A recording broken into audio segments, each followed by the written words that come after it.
Topic इतिहास।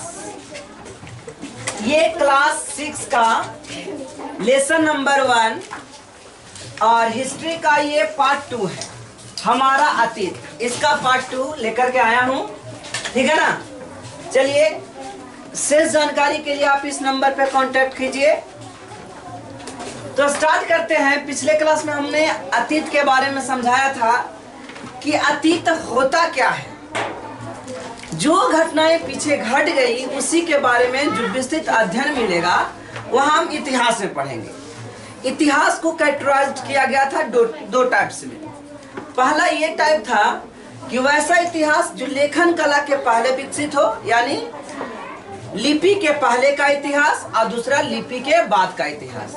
तो लिपि के पहले का जो इतिहास है उसे प्राग ऐतिहासिक काल कहेंगे, और लिपि के बाद का जो इतिहास है उसे ऐतिहासिक काल कहेंगे, ठीक है ना। फिर हमने देखा इतिहास को व्याख्या करने में बहुत से इतिहास की जानकारी जो प्राप्त की गई वो आर्कियोलॉजिकल डिपार्टमेंट के अनुसार किया जाता है, जिसके अंतर्गत भूगोलवेत्ता ये पता लगाते हैं कि कौन सा वस्तु कितनी पुरानी है। कार्बन 14 पत्ती के द्वारा पता लगा लिया जाता है। इसी के परिणाम स्वरूप इतिहास लिखने की कला विकसित हुई। प्रागैतिहासिक में इतिहास लिखने के दरमियान बहुत से साइंटिस्ट यानी बहुत से इतिहासकार का सोच यानी मत अलग अलग रहा, जिसमें पहले इतिहास को डिफाइन ही अलग अलग तरीका से किया गया। सबसे सफल जो तरीका रहा वो हेरोडोटस के द्वारा हिस्टोरिका नामक लिखा गया। हिस्टोरिका में हेरोडोटस ने इतिहास का ब्यौरा दिया, उसके बारे में जानकारी प्राप्त हुआ, और सबसे सटीक इतिहास के नॉलेज के चलते हेरोडोटस को इतिहास का पिता कहा जाता है, यानी फादर ऑफ हिस्ट्री हेरोडोटस, ठीक है। तो यहाँ तक पिछले क्लास में हमने देखा। अब हेरोडोटस का जो विचारधारा है वो सोचता है कि भविष्य में इतिहास कैसा होना चाहिए, उस पर एक छोटा सा अपना व्यक्त प्रकट करता है। वो क्या है, यानी हेरोडोटस के अनुसार, जो हेरोडोटस के अनुसार कहता है, उसके अनुसार अतीत की घटनाओं का इस तरह लिखना चाहिए, यानी जो घटनाएं पीछे घट गई है उसको इस प्रकार से डिफाइन करना चाहिए ताकि इस प्रकार से उसको घटनाओं को व्याख्या, ताकि भविष्य में जितने लोग जैसे एंस्टर्स जो लिखे और भी पूर्वज लिखे इतिहासकार जो 10 साल 15 साल 1 शताब्दी पहले लिख चुके इतिहासकार हैं, और हम लोग उनको अध्ययन करें तो हमें क्या क्या कठिनाई नहीं आना चाहिए। तो हमें उन पूर्वजों के कार्य के बारे में अच्छा से जानकारी प्राप्त हो। हमने तो पूर्वज को देखा नहीं, तो स्टार्टिंग के इतिहासकार इतना अच्छा से इतिहास को लिखे कि हम लोग जो आने वाला और भी भावी पीढ़ी के लोग हैं वो भी इतिहास को अच्छा से समझे, यानी एंसेस्टर्स यानी पूर्वज के कार्य को अच्छा से समझे। क्या क्या पूर्वज कार्य करते थे, उनका क्या विचार होता था, क्या वो सोचते थे, और अनुभव को भी समझ सके, है ना, कि किस प्रकार इतिहास में धीरे धीरे बढ़ोतरी मिली। कहते उनका मानना था कि इतिहास उन घटनाओं का वर्णन हो, उन सा घटनाओं का वर्णन हो जो निश्चित रूप से घटी हो, है ना। यानी कि वो घटना ये नहीं कि अपना मन घड़ी कहानी कह दिए और इतिहास में भी लिख दिए। जैसे दादी या नानी किस्सा सुनाती हैं घर में, है ना, कि पहले भगवान हुआ करते थे, तब एगो ऐसा कहा गया है कि मंदिर था, वो एक ही रात में मंदिर का दरवाजा चेंज हो गया था। तो ये सब बताइए, कहीं आपको लिखा हुआ मिलेगा? नहीं। अगर लिखा हुआ मिल रहा तो ये मनगढ़ी कहानी है, और ये इतिहास के पन्नों में इसको व्याख्या नहीं करना। इतिहास के पन्नों में उसी चीज का व्याख्या करना है जो कि सही मायने में है। जैसे बस इतना छोटा सा एक चीज चर्चा होती है कि रामायण था, महाभारत था, राम भगवान थे, तो बस इतना ज्यादा इतिहास में नहीं। अब उसके पूरा डिटेल आपको रामायण बुक में मिलेगा। ये मनगढ़ी कहानी है, हम लोग उसको नहीं पढ़ते, ठीक है ना। उस समय क्या कुछ ऐसा यंत्र था जो ऐसा था, पुष्पक विमान बताया गया कि रावण का एक पुष्पक विमान था, रावण भगवान बोला जा रहा था, तो पुष्पक विमान, ये सब मनगढ़ी कहानी है। बोला जाता था, एक कोई खिस्सा कहते, एगो तोता रहता है, वो बोलता है ना। तो ये सब बताइए, तोता कैसे बोल सकता है आदमी जैसा? फिर एक चंदन के वृक्ष की कहानी सुनाया जाता है कि चंदन के वृक्ष में ना सांप लपटे हुए रहते थे, सब वृक्ष एक जगह आता था, बातचीत करता था और ऐसा है। और चंदन के वृक्ष साथ में नहीं आता क्योंकि उसके जो डालियां होती थी उसमें सांप लिपटा हुआ रहता था, इस वजह से चंदन के वृक्ष नहीं आ पाते। तो कहने का मतलब ये है कि ये सब मनगढ़ी कहानी है, तो मनगढ़ी कहानी को इतिहास के पन्नों में नहीं लिखा जाना चाहिए। तो वही कहता है, उनका व्याख्या है कि बस इतिहास को उन्हीं घटनाओं को वर्णन हो जो सही रूप से निश्चित रूप से घटी हो। अगर घटना नहीं घटी है तो उसको इतिहास के पन्नों में नहीं लिखे। कहता है जिनका परिमाण हो एकदम 100% सटीक परिमाण हो, जैसे बराबर की गुफाओं में अशोक द्वारा बनाया गया जो गुफाएं है ना, कर्ण वगैरह, तो ये सब का है इतिहास में वहां जगह मिला हुआ है और सही मायने में इतिहास में ये घटना घटी है। तथा उन घटनाओं का क्रमबद्ध वर्णन हो, है ना, ईस्वी के अकॉर्डिंग क्रम से क्रम इतना शताब्दी में हुआ, इसके बाद ये हुआ, इसके बाद ये हुआ, इसके बाद ये हुआ। हेरोडोटस के इतिहास की कथात्मक शैली माना गया। इनकी जो शैलियां हैं, लिखने की जो तरीकाएं हैं, ठीक है, ये कथात्मक है, ठीक है ना। कहते हेरोडोटस के समान थ्यूसिडाइड्स एक प्राचीन इतिहासकार है, ने ऐतिहासिक घटनाओं का वर्णन पद्धति को इतिहास माना है। कह रहा है कि ऐतिहासिक धीरे धीरे जो क्रम वाइज क्रम हुआ है, किनके मुताबिक, थ्यूसिडाइड्स ने, किसने, थ्यूसिडाइड्स ने, उसी के अनुसार जो हेरोडोटस का जिस प्रकार से व्याख्या इतिहास को करे थे कि क्रम से नॉलेज होना चाहिए, इतिहास में उन्हीं चीजों को जगह देना चाहिए जो सही मायने में घटना घटा हो, तो थ्यूसिडाइड्स को भी यही मानना था, ठीक है। कहता है उनकी तथ्यों को अधिक महत्व दिया गया, यानी जो पॉइंट आउट किया गया वो पॉइंट सबसे ज्यादा इंपॉर्टेंस रही। उसकी पद्धति का प्रबोधक इतिहास कहा जाता है। प्रबोधक यानी बुद्धिजीवी जो इतिहास होते हैं, बुद्धि के बारे में बताए। प्रबोध मतलब होता है ज्ञान, ठीक है ना। इतिहास एक ऐसा चीज है जो आने वाली भावी पीढ़ी को सिखाता है, नॉलेज दिलाता है कि आप इस प्रकार से घटना करोगे तो घटना में नुकसान होगा और ये प्रकार से चलोगे तो ये फायदा होगा। ये इतिहास से बहुत सीखने की जरूरत होती है, ठीक है ना। वहां देखो ना सब चौकवाई से कर रहा है, घर में पास कर दो। तो बाद में जर्मनी के इतिहासकार जैसे रेंके, ये रेंके बहुत सा एग्जाम में पूछा हुआ है कि रेंके कहाँ के इतिहासकार थे।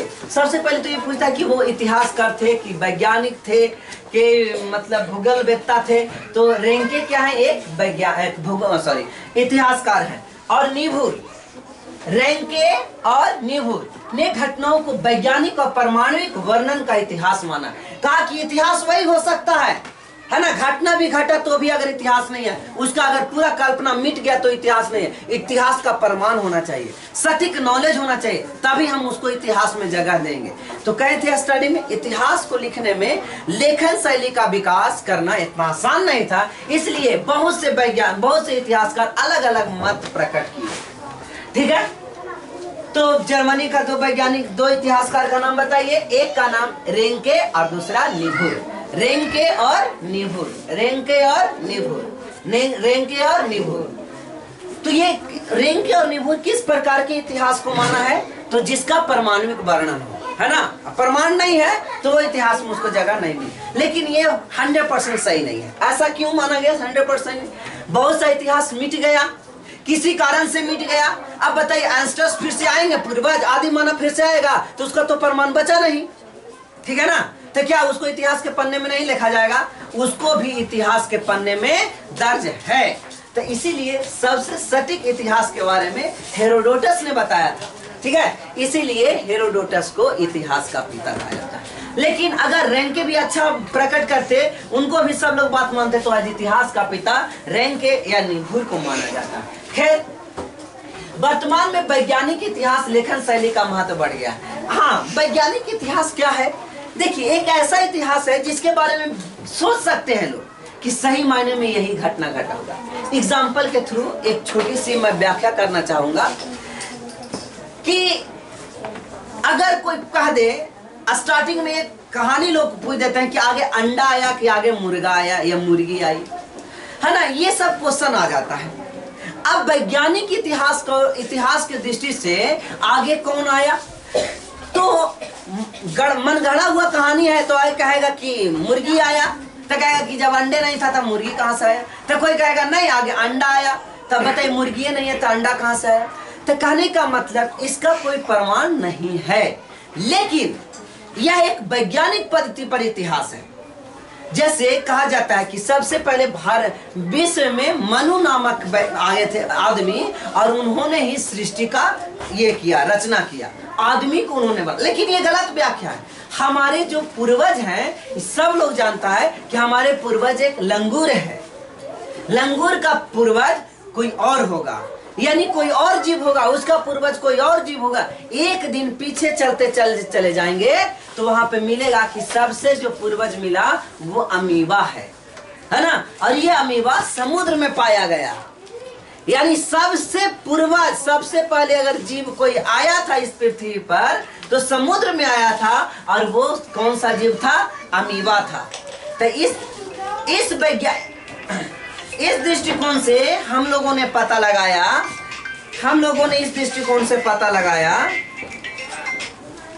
हेलो जी सर, मॉर्निंग और का छुट्टी जब चालू। तो इस प्रकार से वैज्ञानिक इतिहास समझ में आ गया। वैसा इतिहास जो कल्पना पर आधारित हो, जो सोच पर आधारित हो, ऐसे इतिहास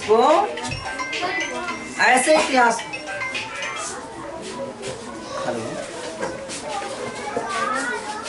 बच्चा अब चल गया, आगे निकल गया।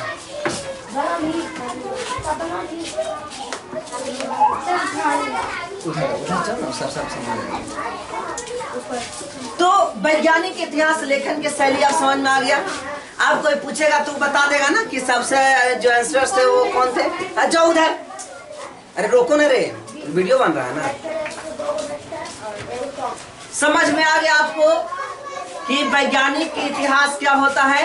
तो वैज्ञानिक इतिहास वो इतिहास है जिसका परमाणुविक पता लगाया जा सकता है कि सही में यही हुआ होगा। जैसे सिंधु घाटी सभ्यता किस प्रकार से विलीन हुई, तो इसका बहुत सा मत है, ठीक है ना। लेकिन सबसे सटीक मत है कि बाढ़ आ गया था उस इलाका में। बाढ़ आ जाने से क्या हुआ कि सब चीज ढक गया, सारा समाप्त हो गया, सब विलीन हो गया, ठीक है ना। तो यह एक हम लोग उस पर सोच समझ के इतिहास को समझ सकते हैं। तो ये अच्छा था। कहता है अर्थात उपलब्ध साक्ष्यों की ठोस और पर्याप्त जांच पड़ताल करने और उसका आपस में मिलान करके सभी साक्ष्यों के बीच विरोधाभासों को परखने के पश्चात किसी निष्कर्ष पर पहुंचने की संभावना बनी रहे के पश्चात ही किसी घटना के संबंध में जानकारी दी जानी चाहिए। कहता इतिहास वही हो, है ना, कि आगे कुछ अलग अलग तथ्य दीजिए। जैसे सिंधु घाटी सभ्यता कैसे खत्म हो गया, इसका लोग तथ्य दिए होंगे।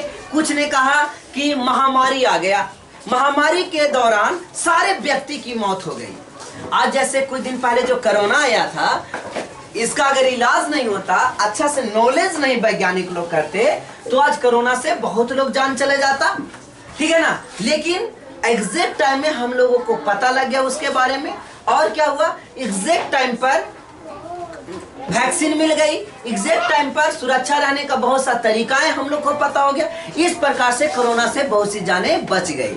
लेकिन अगर ऐसा ही बीमारी बहुत पहले भी आया होता, सिंधु घाटी सभ्यता में आया होता, तो लाखों करोड़ों जितना जनसंख्या थी, सब के सब जनसंख्या मौत के घाट उतर गए होंगे। तो किसी ने कहा कि महामारी आ जाने से टोटल के टोटल आदमी मर गए। किसी ने कहा कि और कोई प्रकोप आया, किसी ने कहा कि कोई आक्रमणकारी दूसरे देश से आए और भारत में रहे सभी लोगों को मौत के घाट उतार दिया। और किसी ने कहा कि नहीं, जलमग्न हो गई थी वो शहर। जलमग्न मतलब सारी चीज पानी में डूब गया वो शहर। और जैसे बाढ़ आ जाने से क्या होता है, बाढ़ आ जाने के दरमियान क्या होता है, कोई चीज, जो चीज नीचे रहती है वो चीज ढक जाता है, ढकते ढकते ढकते वो चीज सबसे नीचे चल जाती है। और खुदाई के बाद 1921 ईस्वी में दयाराम साहनी ने सिंधु सभ्यता को पता लगाया। ये खत्म कब हुआ? 2500 ईसा पूर्व खत्म हुआ या 1750 ईसा पूर्व खत्म हुआ। और इसकी जानकारी कब मिल पा रही है? तो 21वीं यानी 1921 ईस्वी में दयाराम साहनी ने खुदाई के थ्रू पता लगाया। तो आप समझ सकते हैं इतिहास का ये कला लेखन विधि स्मृति पर आधारित के अलावे हम लोग जांचे, 10 आदमी बोला, 10 का बात मानिए और 10 को आपस में चर्चा कीजिए, सभी साक्ष्यों को आपस में परखिए। विरोधाभास का मतलब क्या होता है कि कौन झूठ बोल रहा है उसको सही बनाइए और लास्ट में जो सटीक आया उसको इतिहास में लिखा जाना चाहिए। ये नहीं कि एक आदमी आए और डायरेक्ट इतिहास अपना मन से जो उसको मन में आए लिखते जाए, नहीं, ऐसा नहीं इतिहास होना चाहिए। 10 आदमी रहे, 50 आदमी रहे और एक मत से इतिहास लिखिए कि सभी के नॉलेज टकरे, ठीक है ना। अब कहता है विभिन्न विद्वानों के विचार को देखते हुए यह माना जा सकता है कि इतिहास के अध्ययन में विभिन्न घटनाओं को एकत्रित किया जाता है ना। ये टॉपिक बहुत ही कॉम्प्लिकेटेड है, इतना ज्यादा कॉम्प्लिकेटेड ये टॉपिक है कि 6 क्लास के बच्चे को समझ में आने वाला चीज ही नहीं है। इतिहास की कला लेखन विधि क्या है? जैसे इसका मतलब मैं आपको समझाता हूं। अगर मेरा सोच किसी चीज के लेकर के एकदम, जैसे कि मेरा सोच ये आ गया कि लड़कियों को ना जींस नहीं पहनना चाहिए, अब एक से एक मॉडल आ जाए जींस का, तो हमको देख के उसको क्या समझ में आया, ये फालतू है, देखो नहीं करें, खाली कह दिया कि देखिए नहीं जींस का ये मॉडल, खाली नाम सुन ले कि जींस है तो उसको तुरंत हटवा देंगे। तो मेरा वैज्ञानिक दबाव कहां पे जा रहा है? जींस पे जा रहा है। अगर यही रहता कि नहीं लड़कियों के लिए जींस सबसे सटीक है, अच्छा, तब कोई खराबो बना के लाता, उसको भी हम चेक करके देख ले। तो समझा ना। तो इतिहास कला इसी पर विकसित रहा कि आदमी क्या सोचा और जो ये आदमी सोचता है वही लिख देता है। तो ये टॉपिक इसी पर डिपेंड है, सोच पर आधारित है। तो विभिन्न विद्वानों के विचारों को देखते हुए यह माना जा सकता है कि इतिहास के अध्ययन में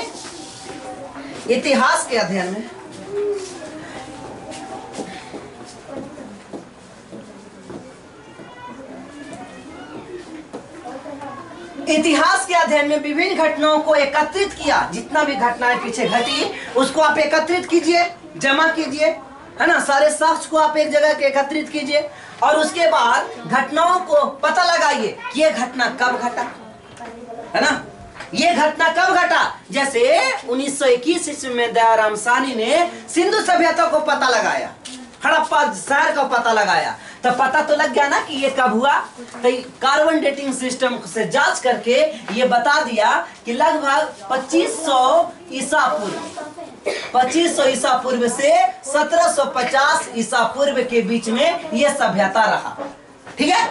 दूसरे का क्यों ये सभ्यता आया, क्यों खत्म हो गया, तो इसके बारे में अब बताइए। इतना दिन वाला आदमी तो जिंदा है नहीं, तो बहुत सा साक्ष्य को इकट्ठा करने के बाद, बहुत सा पता लगाने के बाद, जैसे कोई ने कहा महामारी आया होगा, अरे महामारी आया तो दूसरा प्रकार का साक्ष्य मिलता, लेकिन यहाँ पे सब टूटा फूटा मिला। मान के चलिए एक महामारी ऐसा है, ठीक है ना, महामारी आ जाए, सब आदमी मर जाए, तो जो जब खुदाई होगा तो सब चीज समूला मिलेगा, बढ़िया मिलेगा, सबसे मिलेगा।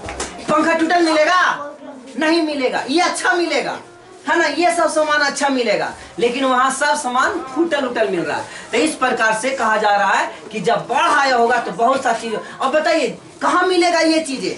अभी सब मर जाए टोटल और सब धीरे धीरे ढक जाए, अंदर चला जाए, तो आने वाला हजारों साल के बाद ये सामान एक ही जगह पर मिलेगा ना, क्या अलग अलग जगह पर मिलेगा? एगो मिलेगा हड़प्पा में और एगो मिलेगा मोहनजोदड़ो में, एगो मिलेगा पंजाब में और दूसरा मिलेगा बिहार में। ऐसा तो नहीं होता, सामानें एक ही जगह मिलती। लेकिन यहाँ पे बाढ़ के थ्रू आया तो क्या हुआ, कोई सामान यहाँ लुढ़क कर आ गया, कोई सामान आगे चला गया, कोई सामान आगे चला गया। तो इस प्रकार सबसे सटीक हो गया कि बाढ़ के कारण सिंधु सभ्यता का लुप्त हुआ।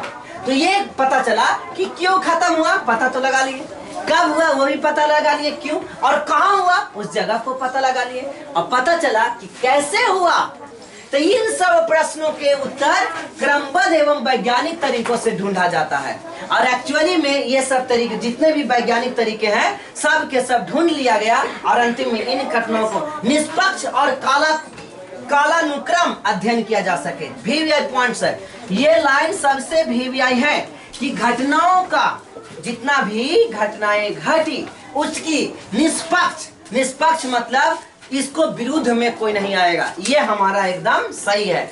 और कालानुक्रम ये डेट बाय डेट यहाँ पे सजाया हुआ आपको मिला, ठीक है। तो इसका अध्ययन किया गया हो। इतिहास मेन रूप से वो इतिहास होता है जो निष्पक्ष होता है। निष्पक्ष मतलब किसी के पक्ष में नहीं लिखा गया। जैसे पक्ष और निष्पक्ष का मतलब बताते हैं। अगर मान लिया जाए मैं एक राइटर हूँ और हमें कोई राजा ने लिखने को कहा, तो हम राजा की बुराई लिखेंगे तो पता चला कि हमको चाहे तो हटा देगा और नहीं तो हमको मरवा देगा, ये हो सकता है। तो हम उसके जो कहेगा वही लिखेंगे, तो बताइए निष्पक्ष हो गया। निष्पक्ष का मतलब हम किसी के पक्ष में नहीं काम करें, वैसे चीजों को कहा जाता है निष्पक्ष। तो ये निष्पक्ष होना चाहिए। और काल का अध्ययन सही होना चाहिए कि कौन सा समय में ये घटना घटा। इसके अध्ययन से हमें भविष्य को सुखद मतलब एकदम अच्छा उज्जवल बनाने में सहायता प्रदान करता है कि आइंदा ऐसा घटना न घटे। जैसे कोरोना से बहुत लोगों ने सीख मिला सबको कि कोरोना जब ऐसा बीमारी महामारी आ जाए, ये बीमारी नहीं थी, यह महामारी थी।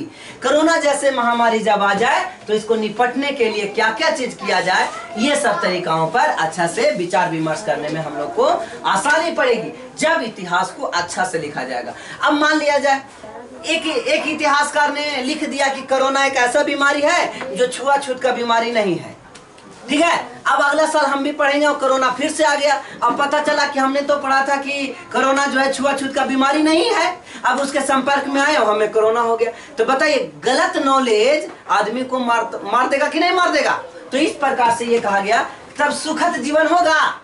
अब जहां पता चला कि कोरोना ऐसा बीमारी है जो छुआछूत तो दूर के बाद बस संपर्क में रहिएगा, हवा का आदान प्रदान से भी ये बीमारी फैल सकता है, तो कोरोना जैसी नाम आएगा तो हम क्या करेंगे, उस पर अच्छा से वर्क करेंगे और जिससे हमारी जिंदगी क्या होगी, जीवन क्या होगी, सुखद होगी और उज्जवल होगा, हमें मौत नहीं आएगी।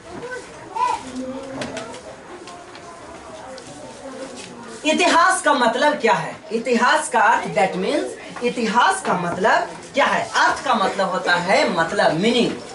अर्थ इतिहास का मतलब यानी मीनिंग क्या है? कहता है कुछ समय पहले तक विद्वानों का मानना था, विद्वान को मानना था, पढ़े लिखे लोगों का मानना था, इतिहासकार का मानना कि इतिहास काल्पनिक कहानी पर आधारित है ना। लग रहा है इतिहास का किस्सा है कि एक हीरामन तोता था, वो बोलता था, है ना। वैसे तो मोगली वाला है, बच्चों जंगल बुक देखते हैं ना आप लोग, बच्चा जंगल, उसमें सब बोलता है। अब कुछ दिन के बाद उसको इतिहास में डाल दीजिएगा कि बाघ ऐसे करता था, आदमी ऐसा था, तो ऐसा हम लोग उसको चर्चा वहां पे इतिहास में नहीं गए। लेकिन पहले लोगों को, विद्वानों को ये मानना था कि जो इतिहास है ना, ये काल्पनिक है, यानी सोच पर आधारित है।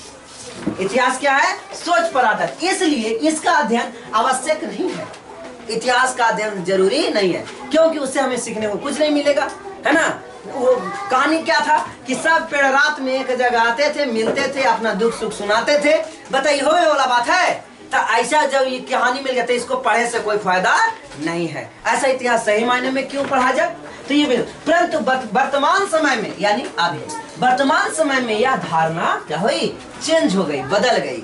आपके वैज्ञानिक ये चीज नहीं मानते। अब उनको समझना है कि जो इतिहास है वो काल्पनिक चीजों पर आधारित नहीं है, ये सही है, ये सटीक है, कालानुक्रम है और इसकी व्याख्या कोई गलत नहीं है। तो इतिहास को अन्य विषयों की तरह एक सामाजिक विषय माना गया कि ये भी, इसकी भी अध्ययन करना बहुत जरूरी है, ठीक है ना। इसे मानव जीवन की वर्णन का माना गया कि मानव जीवन में इसकी चर्चाएं कुछ क्या हो, तो उनको क्या काम है, इसे मानव जीवन का वर्णन माना गया है, यानी मानव क्या करेंगे ये चीज माना गया है ना। सामाजिक जीवन, अरे पूछो तो समाज, उनको बताइए ना कि काम क्या हो रहा है। मनुष्य का सामाजिक प्राणी के रूप में विकास, उनकी उपलब्धियां तथा उसके उत्थान और पतन, उनके उत्थान और पतन का अध्ययन करना इतिहास है। उनके इतिहास, पतन करना क्या है? उनका उत्थान। उत्थान मतलब, उत्थान का मतलब क्या है? कैसे ये चीज स्टार्ट हुई। और पतन का मतलब क्या है? कैसे ये चीजों का विनाश हुआ। उत्थान का मतलब प्रारंभ कैसे हुआ, और पतन का मतलब इसका विनाश कैसे हुआ। ये सब का अध्ययन करना ही इतिहास है ना। इसका वैज्ञानिक पद्धति पता चलेगा कि इसका निर्माण हुआ तो क्यों हुआ, है ना, समापन हुआ तो क्यों हुआ, इसके पीछे क्या कारण है, ठीक है ना। अब मान लिया जाए एक बच्चा है जो 25 साल की एज में मर गया, ऐसे बच्चा तो नहीं रहेगा 25 साल वाला, तो कैसे मौत हो गई, तो उसके पीछे वैज्ञानिक कारण ढूंढना पड़ेगा कि बीमारी से मरा, क्या मरा। लेकिन बूढ़ा मरता तो उसके पीछे कहानी ढूंढा जाता है कि क्या कारण रहा कि उसकी मौत हुई। तो यही कहता है इतिहास ऐसी लेखन कला विकसित करिए जिसका सटीक जानकारी हो, इतिहास को नॉलेज अध्ययन करने में कोई परेशानी नहीं हो, अगले पीढ़ी इससे कुछ फायदेमंद हो, और इसका वैज्ञानिक पद्धति जरूर अपनाया जाना चाहिए। यानी कब, कहां और कैसे का व्याख्या इतिहास में जरूर। इसके साथ उसके धर्म, जाति, भाषा, संस्कृति, आर्थिक विकास आदि का अध्ययन करना भी इतिहास में जानना चाहिए। इसका मतलब क्या है कि अगर कोई व्यक्ति, कोई समुदाय कौन सा धर्म का है ना, उस धर्म के प्रति उसका सोच क्या है, जातियां अपने अपने जातियों के लिए क्या करता है, अपने भाषाओं को बचाने के लिए क्या करता है, और संस्कृति, संस्कृति का मतलब रीति रिवाज, है ना, क्या उनका कल्चर था। बच्चा जन्म लेता है तो क्या होता है ना, जैसे जब बच्चा जन्म लेता है, बच्चा जब कोख में रहता है तब गोद भराई का रस्म होता है। क्या ये रस्म पहले भी होती थी क्या? जब बच्चा जन्म ले लेता है तो स्नान की एक व्यवस्था होती है जो गांव की महिलाएं आकर के, जब बच्चा आदमी को जब शादी होता है तो नई रीति रिवाज के साथ उसको अलग अलग चीजें होती। तो कहने का मतलब है इसकी संस्कृति क्या पहले जैसा ही आज की संस्कृति है।